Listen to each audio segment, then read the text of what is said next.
Rwanda rugiye guhabwa dozi mu bitanu z'umuti uvura Marburg. Minisitiri w'Ubuzima Dr Sabin Nsanzimana yatangaje ko ikigo cya Gilead Sciences gikora imiti y'indwara z'ibyorezo zitandukanye cyemereye u Rwanda nibura dozi 5,000 z'umuti wa Remdesivir wifashishwa mu kuvura Marburg. Icyorezo cya Marburg kimaze iminsi irenga icyumweru kigaragaye mu Rwanda. Imibare iheruka igaragaza ko abantu 5 bakivuwe bagakira, mu gihe abahitanywe nacyo ari 11, naho abakitabwaho n'abaganga kugeza ubu akaba ari 21. Minisitiri Dr Sabin Nsanzimana ubwo yari mu kiganiro n'abanyamakuru cyateguwe na Africa CDC kuri uyu wa gatatu Ukwakira 2024 yatangaje ko ikigo cya Gilead Sciences cyemeje guha u Rwanda impano ya dozi 5,000 z'umuti wifashishwa mu kuvura indwara ya Marburg. Yagize ati twizeye kuzabona dozi 5,000 by'umuti wa Remdesivir uzahabwa abarwayi bakeneye ubuvuzi kurusha abandi. Yanavuze ko hari ibigo bitandukanye biri mu biganiro n'u Rwanda kugira ngo byihutishe urukingo ku buryo mu minsi mike narwo ruzatangira gutangwa mu Rwanda.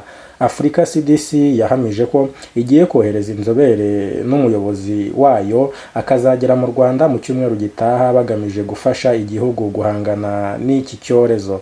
Inzego z'ubuzima mu Rwanda zihamya ko hari gukorwa ibishoboka ngo hatagira umuntu wanduye usohoka mu gihugu ngo agire ahandi ajyana ubu bwandu bw'iki cyorezo. Inzego z'ubuzima zigaragaza ko umuntu ashobora kwandura Marburg akamara hagati y'iminsi 3 na 21 ataragaragaza ibimenyetso, gusa hari abo biza mu buryo bwihuse. Ibimenyetso byayo bitangira bisa n'iby'izindi ndwara cyane cyane malaria, birimo umuriro mwinshi utunguranye, umutwe ukabije, kubabara mu ngingo, imikaya, ndetse bikaba byagera no mu rwungano ngogozi, umuntu akaba yacibwamo akaruka. Gusa ngo uko iminsi igenda yiyongera ibimenyetso bigenda bihinduka uko umubiri ugenda wangirika. Abahanga mu by'ubuvuzi bemeza ko aho abarwayi bavuwe kare bashobora gukira, ariko uwayanduye haba hari ibyago biri hagati ya 26 na 89% byo kuba yamuhitana. Uburyo bwo kuyirinda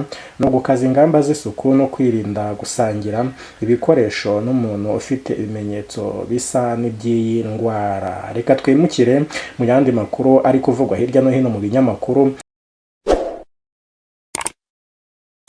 Ku munsi w'ejo hashize rero nibwo abanyarwanda babiri bari bagiye mu Budage kwiga bageze mu mujyi wa Hamburg, hanyuma bageze aho bategera gari ya moshi bitewe no gukorora ndetse n'ibicurane bari bafite, bakeka ko baba barwaye Marburg, bahitamo kwishyikiriza ubuvuzi ngo bapime barebe ko barwaye iki cyorezo cya Marburg. Igikuba cyaracitse aho mu Budage, bavuga bati abanyarwanda baje kutwanduza, aribwo babajyanaga ku bitaro kubapima. Ibintu rero byaje guhinduka aho kuri uyu munsi tariki ya 4 z'ukwa 2024 ibintu byahindutse. Inzego z'ubuvuzi mu Budage zemeje ko byagaragaye ko abantu babiri bikanzweho icyorezo cy'indwara y'umuriro mwinshi giterwa na virusi ya Marburg ubwo bari bavuye mu Rwanda ari bazima. Tariki ya 2 Ukwakira 2024 aba bantu baciye igikuba muri sitasiyo ya gari ya moshi ya Hamburg ubwo bari bavuye i Frankfurt, nyuma y'aho umwe muri bo avuze ko afite ibimenyetso nk'ibya Marburg. Umusore usanzwe yiga ubuvuzi yasobanuye ko mbere yo kugera i Frankfurt yavuye mu Rwanda ari kumwe n'umukunzi we, akaba yarakoreraga i Kigali mu bitaro byo kwita ku barwayi b'iki cyorezo. Nyuma yo gutanga aya makuru, we n'umukunzi we bajyanwe ku kato mu bitaro bya kaminuza bya Hamburg Eppendorf kugira ngo batanduza abagenzi babo banafatwe ibipimo. Urwego rushinzwe imibereho y'abaturage muri Hamburg kuri uyu wa gatatu Ukwakira rwatangaje ko ibipimo byagaragaje ko uyu munyeshuri atarwaye Marburg. Biti ibipimo bya PCR byagaragaje ko uwakoreye mu bitaro byo mu Rwanda atanduye virusi ya Marburg. Urwego rwasobanuye ko uwa kabiri nawe nta virusi ya Marburg yamugaragayeho, ahubwo afite ibimenyetso by'indi ndwara. Ruti uwo bari kumwe nawe nta cyorezo afite ibimenyetso by'indi ndwara. Umuntu wa mbere wanduye icyorezo cya Marburg yabonetse mu Rwanda tariki ya 27 Nzeri 2024. Kugeza kuri uyu wa gatatu Ukwakira hamaze kwandura abantu 37 barimo 11 bapfuye na 5 bakize. Muri rusange hafashwe ibipimo 1009. Iyi ndwara rero Minisiteri y'Ubuzima ivuga ko uwo ari we wese wagaragaza ibimenyetso byayo ari byo kugira umuriro mwinshi, umutwe ukabije, kuruka, kuribwa mu mitsi cyangwa kuribwa mu nda, yahamagara ikigo cy'igihugu gishinzwe ubuzima RBC kuri nimero 114 cyangwa akagera ku ivuriro rimwegereye.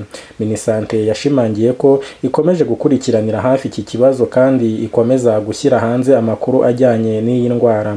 Yakomeje igira iti abaturage barasabwa gukomeza imirimo yabo birinda kandi bakaza ingamba z'isuku.